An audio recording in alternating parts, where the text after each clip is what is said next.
Hola, me llamo Arturo Millán y voy a ser el locutor de este episodio, donde hablaremos de la leyenda del Caballero del Castillo de Trasmoz.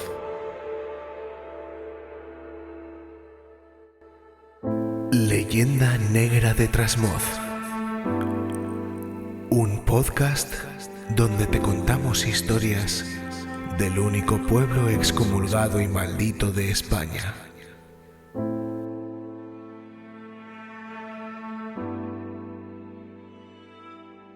Siempre que nos ubicamos mentalmente en la Edad Media, hay varios elementos que nos vienen a la cabeza de manera casi inevitable: castillos y caballeros. No es un hecho baladí, porque ambos elementos están íntimamente relacionados, y el castillo de Trasmoz no es una excepción. Y es que el castillo tiene una historia tan rica y extensa que se merece como mínimo un capítulo en exclusiva. Por lo tanto, me voy a centrar en la figura del Caballero del Castillo, pero no en la personalidad histórica, sino en la leyenda negra que lo rodea. En 1436, Alfonso V ordenó la toma del castillo, desposeyendo a los Luna de Trasmoz y su fortaleza para entregarla en feudo a Lope Ximénez de Urrea, un noble de su confianza. Tras el fallecimiento de Lope, tomó posesión del castillo su hijo don Pedro Manuel Ximénez de Urrea, el último caballero del castillo, considerado también una de las figuras históricas que finalizan la Edad Media. En 1512 estalló una guerra feudal entre los Ximénez de Urrea y el conde de Ribagorza debido al uso del agua del Moncayo, lo cual le enemistó con la iglesia, que proclamó contra él la terrible maldición de Trasmoz, celebrada en la iglesia del monasterio de Veruela, como ya habéis escuchado en anteriores capítulos. Esto es historia documentada. Si tenéis curiosidad, podréis encontrar los datos fácilmente. Lo que no aparece en los libros de historia es la leyenda negra que pesa sobre él, la desgracia que supuestamente le sucedió a don Pedro Manuel, un hombre sensible, un poeta atormentado, con los ideales de la caballería por bandera.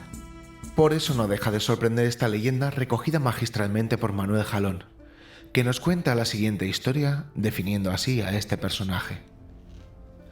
Bravo de corazón y noble de alma fue un buen amo para sus vasallos. Atento y cortés con todos, no pesaban sobre los pobres siervos los tributos, olvidando el pechero de su triste condición. No talaba las tierras como otros, no abusó jamás de su dominio, así que por todos era amado y respetado sin temor, y cuando las trompas señalaban que el señor salía, cuando el puente levadizo descendía para darle paso, un movimiento de curiosidad primero y de afecto y gratitud después movía los corazones y todos acudían a verle pasar, y muchos se arrodillaban ante él, colmándole de bendiciones. Un día, después de cartas recibidas, marchó para tierras de Castilla. Cuando volvió le acompañaba una niña como de 12 a 14 años, de rostro bello, inteligente y simpático, de mirada viva, de aire noble, de distinguido porte, que venía junto a él montada, gentilmente, en una blanca hacanea. ¿Quién era? ¿De dónde venía? ¿Qué representaba en la vida del castellano de Trasmoz aquella adorable criatura? Pronto se supo, por los que acompañaron al noble caballero, que era hija de un amigo íntimo de su señor, que había muerto en la guerra contra el moro de Jerez, dejándola sola, pues no tenía madre, y desamparada en el mundo y casi sin bienes, a pesar de su noble linaje. Pronto pudieron notar todos en el castillo el cariño profundo que la profesaba el de Trasmoz, y el ascendiente que sobre él iba adquiriendo la niña. Para ella hizo adornar y alajar las mejores habitaciones. A su lado puso las damas más jóvenes y más cultas, los pajes más gallardos. Le formó una corte, una verdadera corte que como señora la tenía. Mirábala largamente, extasiado y con infinita dulzura la acariciaba. Ella correspondía a este cariño y muchas veces rodeaba con sus brazos la noble cabeza del caballero y posaba sus labios largamente en sus cabellos. La niña se hizo mujer y mujer hermosa. La crisálida se transformó en mariposa de brillantes colores y cada vez más iba aumentando la adoración que el noble señor de Trasmoz sentía hacia aquella niña, deliciosamente bella. Según ella iba aumentando en belleza, él iba envejeciendo. Su cabeza se poblaba de canas, pero aún conservaba su prestancia señoril. Por ella y para ella organizaba fiestas suntuosas, cacerías grandes y largas en las cuales hacía tomar parte a sus mejores caballeros y servidores. Los juglares más hábiles, los trovadores más renombrados, desfilaban por el castillo, en cuya sala de honor, suntuosamente engalanada, se le celebraban las fiestas, presenciándolas ambos entre sus damas y caballeros, él sentado en un alto sitial, ella en otro más bajo, a su lado. Pero muchos notaban y lo comentaban en voz baja que cuando el trovador era mozo y gallardo, los ojos de ella, ávidos de deseo, se fijaban en él con insistencia tenaz. Un día, las tropas del castillo, contestando a otras que sonaban fuera, anunciaron que un noble caballero pedía hospitalidad. Iba de paso, con misión secreta de su rey para el monarca aragonés, a la sazón en Zaragoza. Aquella noche, la cena fue aún más espléndida. El castellano colocado en medio, a su derecha el huésped, a su izquierda la bella joven que lucía su tocado más rico y sus joyas más valiosas, estaba deslumbrante de belleza. Terminada la cena, retiráronse todos a sus aposentos. El caballero castellano y la damita habían cambiado rápidas y fugaces miradas de esas que arrancan la simpatía primero, más tarde el amor. A la mañana siguiente el noble señor de Trasmoz mostraba orgulloso al joven caballero de la fortaleza. Les acompañaba también la joven. Al llegar al pie de la torre del homenaje, admiróse el huésped de su altura y de su consistencia, y manifestó deseos de subir a lo alto para contemplar desde la terraza lo espléndido de la campiña. Deferente, el castellano le invitó a subir, dándole por guía y por compañera a su pupila y manifestándose deseoso de esperarles al pie de la torre, pues hallábase fatigado. Penetraron ambos por la poterna maciza y ancha que daba paso a la escalera, pero antes habían cambiado una mirada rápida, fugaz, intensa. ¿La sorprendió el señor de Trasmoz?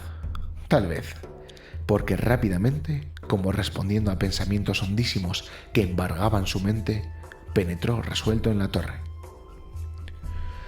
La oscuridad le envolvía, palpando el muro y arrastrando los pies, tropezó con el primer escalón y lentamente, con cautela, comenzó la subida.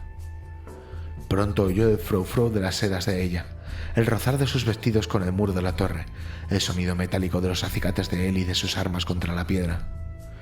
Subía despaciosamente, pero oíase un murmullo armonioso y vago, débil como un suspiro y tembloroso como una emoción.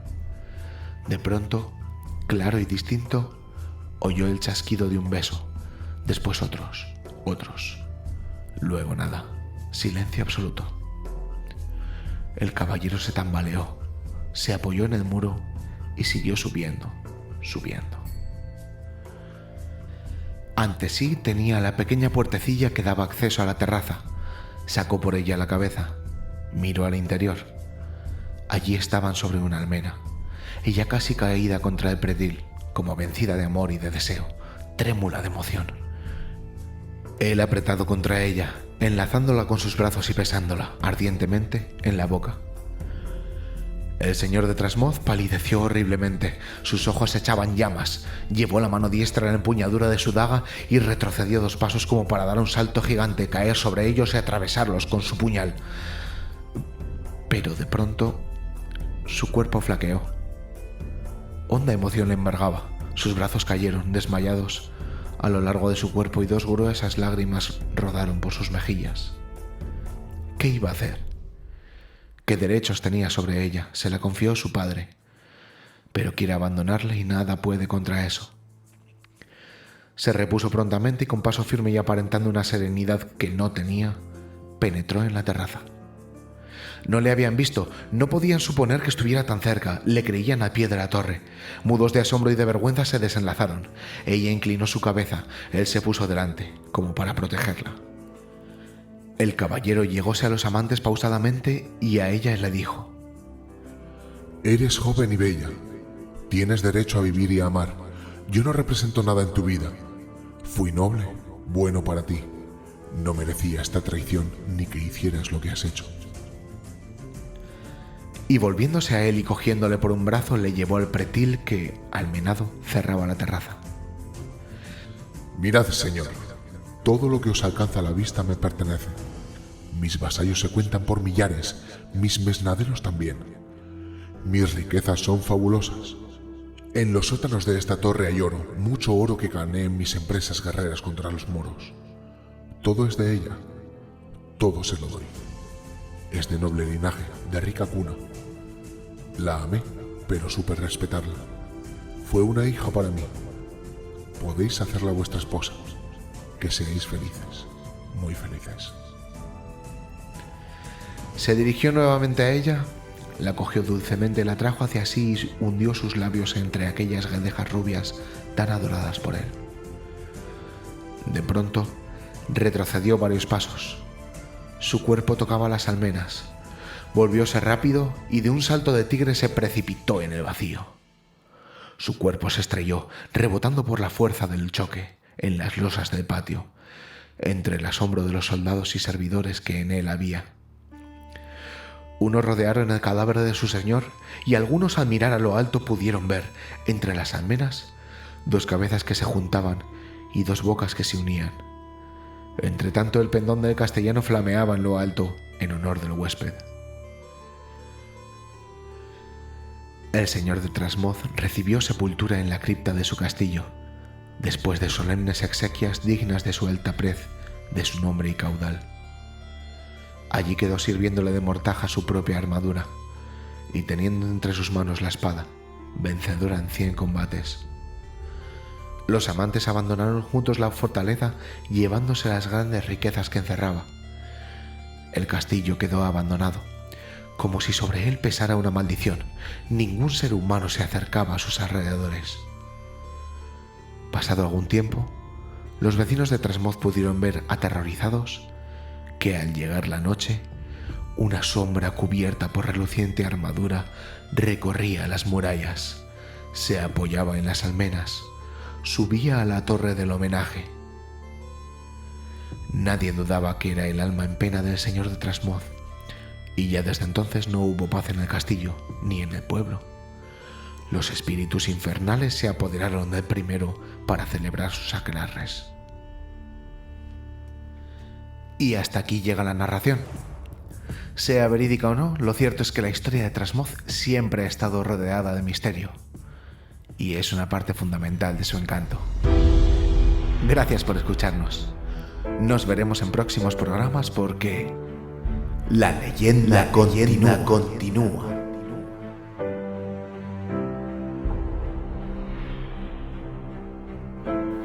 Disponible en iVoox, Spotify, YouTube y Google y Apple Podcasts.